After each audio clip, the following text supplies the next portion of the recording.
The mayor's announcement comes less than 24 hours after my report on the dramatic rise in gun violence and the lack of police in Portland. If you missed that story, you can go to KOIN.com right now to catch up. Many of these deadly shootings are gang-related, and tonight I talk with a former gang veteran who turned his life around and is trying to stop the gunfire.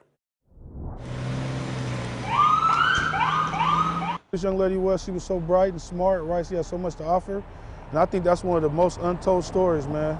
Lionel Irving shows me the corner where 25-year-old Danae Williams lost her life, hit by gunfire while sitting in a car at Northeast Deacom and MLK. Danae wanted to be an EMT. She ended up an innocent victim of Portland's cancer of gun violence. Yep. Passenger, she just was in the car. She definitely wasn't the target. As a young man, Lionel killed a 14-year-old boy and spent time in prison. He turned his life around. I come from a childhood where my parents was drug addicts, and so that put me in a situation where I was very vulnerable. Lionel now helps others turn their lives around through the group he founded called Love is Stronger. He constantly reminds young people about the rules of the street. Don't put yourself in harm's way. So you don't want to go and sit in the spot like I backed in right there. You want to back into places, right? You want to make sure that you can have an exit out here. You want to know your surroundings. You want to know where you're going. You don't want to go. You don't want to wait around. You don't want to hang around. It's just the basic stuff, man.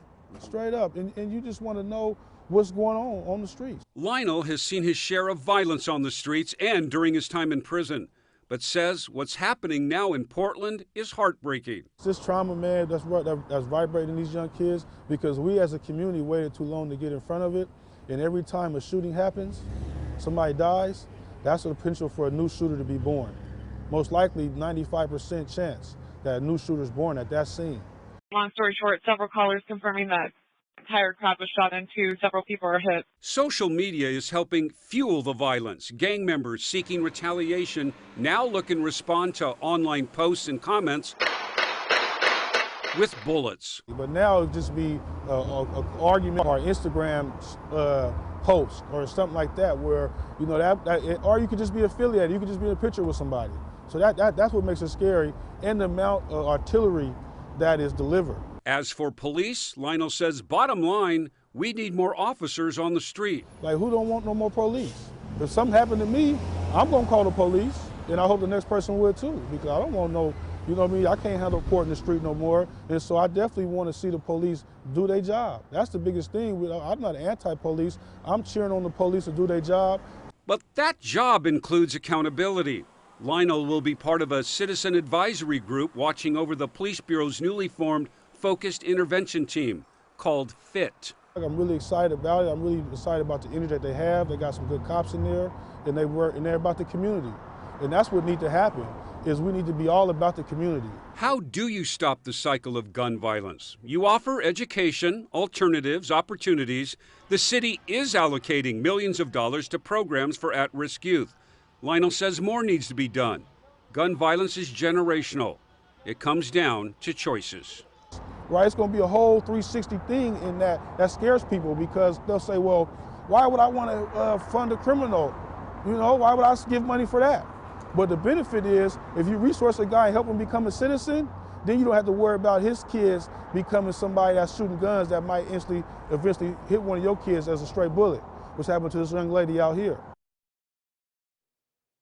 Lionel Irving. Well, yesterday is Portland Over story focused on gun violence and a lack of response from city leaders. We asked you to weigh in with your response. We're getting lots of feedback. There's frustration, but many also see the complexity of the situation.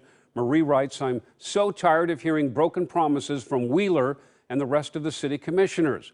As far as I'm concerned, all they are doing is talking and no actions. They need to hire the officers they need and stop just saying they need to hire more officers. Jeff offers a different view, saying, quote, education stops crime, not the police. Resources and opportunity stops crime, not the police. The police-state method of preventing crime is a failure. It always has been. It's time to evolve. It's time to use our intelligence. We also talked with the founder of a local nonprofit called Youth, Amani Mohammed. And Amani started this program after one of her 14-year-old students was shot and killed more than a decade ago. She says adding more police officers is just a Band-Aid that won't bring an end to the violence. Like we're looking at the effect, right? As opposed to looking at what causes this and what are the symptoms. Yeah, Amani's nonprofit works to increase education and literacy among Black youth and build community through mentoring. She says it's the lack of this kind of prevention work that's caused this eruption in violence that we're seeing this year. So, years ago, there were a lot more prevention programs.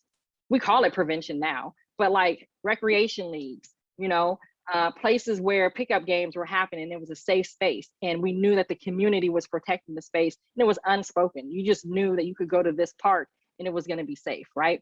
We're missing a lot of that in 2021. We're missing those safe spaces that young people and adults can just be a part of and know that everything is going to be okay. And we want to hear from you. What do you think about the rise in gun violence in Portland, and how do we stop it? Email your thoughts to isportlandover@coin.com. And be sure to tune in tomorrow at 5 as we continue our series, Is Portland Over? We'll take a closer look at the actions by city leadership and exactly how we got here.